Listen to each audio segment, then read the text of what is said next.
So, unless you've been living under a rock, you know that there's been a bunch of news out lately about teachers who are worried that now, because of COVID and having to teach virtually, that parents will find out what they've been teaching.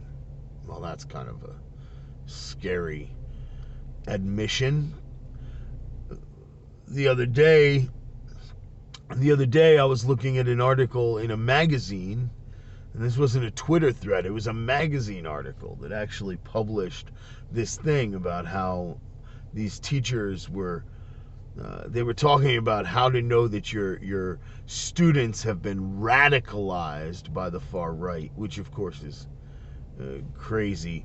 They were talking about, like if your kids have been listening, if your students, because these are teachers now, not parents, if your students, they said it used to be that the biggest concern was kids would bring their parents' racism and xenophobia into the classroom, but now kids are being radicalized online by guys like Ben Shapiro and Joe Rogan. Listen, if you think Joe Rogan is a radical right-wing thinker, you have not been paying attention. I mean, that's crazy talk. But anyway, obviously it's not all teachers. Thank God. And obviously it's not all schools, and I would like to believe, as an educator myself, that the administration is paying attention, and eventually they're going to catch on to that stuff, and the teacher in the classroom doesn't always have to deal with the big picture, but the administrators do, and the administrators generally are on the ball. Though obviously there's cases where it's worse in some places than others. Here in this area of Pennsylvania, I think we still have it pretty good overall. So I pray I'm right about that. Anyway, that's not where I was going with that. Thing is that when you think about education, there has always been this tension between about what the place of education is with a student, in the life of a student. Like, is education supposed to indoctrinate? Is education supposed to lay out the body of knowledge and say, here's the body of knowledge, these are the things that you must think in order to call yourself educated? Or is education about giving a student a toolkit and saying, here are the tools that you need to learn, and an educated person will know how to use the tools in their toolkit so that they can learn whatever body of knowledge they want to apprehend? There's a big difference between those two goals for education. Now, if you look back at the history of education and learning, it is obvious that the thinkers whom we prize in Western civilization are those who saw the latter as being the goal of education. The wisdom begins in wonder. I believe it was Socrates, or I saw that quote somewhere.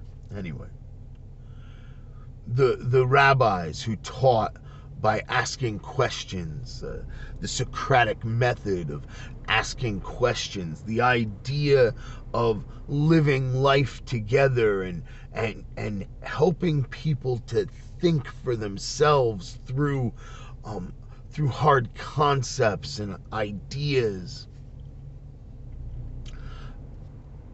When the Reformation first brought the modern schooling movement into the world, into Western civilization, it was because there was this growing awareness that if people were going to love God with their entire heart and soul and strength and mind, that they needed to be able to read the text for themselves. Long before there were public schools of education, there were church schools for education. And in antithesis to the concept of a catechism style indoctrination where you just rote back, these are the answers. The goal of Reformation education was to take that classical idea of the building blocks of education, the grammar, which catechism kind of falls into, to add to that the dialectic element of learning how to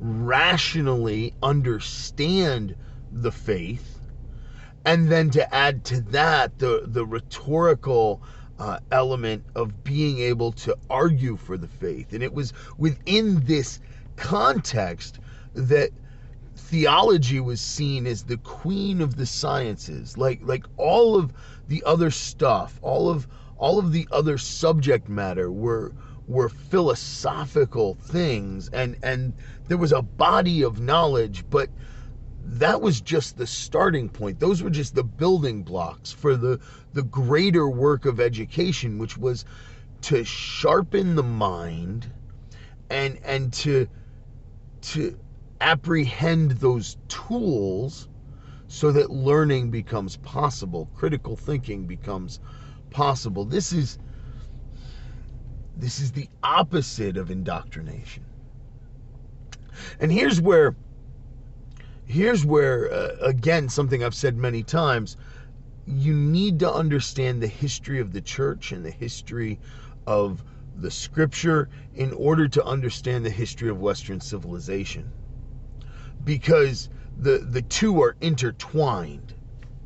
And especially the history of America, which is, the United States of America is arguably the pinnacle of Western civilization. Like it is the logical conclusion of the thought, the best thinking of Western civilization. I say arguably because obviously there are those who would argue that, but that would be my position. But in order to really understand the United States of America, our trajectory from our founding, from the Declaration of Independence to now, what made us different from revolutions like the French Revolution, you have to understand church history.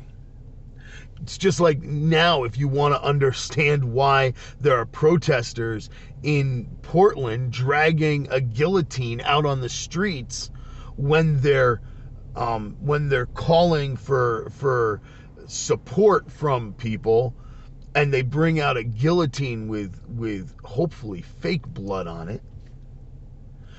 You can't understand what's happening without understanding the French Revolution, and you can't understand what makes that so different from who we are, why that's such an issue, unless you understand all of that history together and you understand it in the context of church history. Anyway, the point is, education and American education grew out of Reformation education. So the Reformation happens, Reformation education, the spirit of that happens, that comes over to the United States of America. You have the Great Awakenings, you have this push for education with that, you have the founders who are raised on these things, on this classical critical education, who craft a constitution which is designed in such a way that it really only works to govern an educated and informed and moral, virtuous people. And then something happens, and education shifts from being the responsibility of the church to being the responsibility of the state. And the church steps back and takes their hands off of it and lets it go.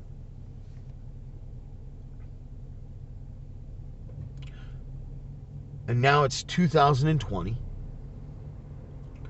and there are teachers openly talking about the fact that the only way that they can indoctrinate students, their idea of critical thinking, which is a body of knowledge and you think about it the way I think you must think about it, and that's how we know you're educated. And they are bemoaning the fact that parents get in the way of being able to indoctrinate their children.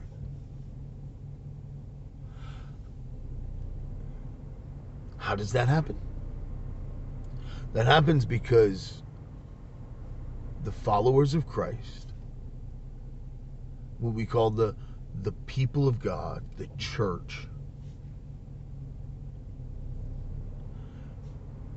abdicated their role as educators, stopped being concerned with their responsibility for their children and for the children of their community.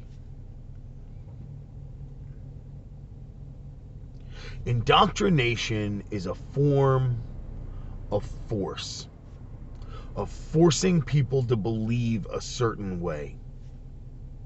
Either it happens in a whole manner of ways. You make people, you manipulate people, you make them feel guilty about the ideas that they hold that you don't think are right. You manipulate people by making them feel like the only way they can be right is by agreeing with you. You remove the information that they need to be able to think differently. You restrict their ability to get a hold of information.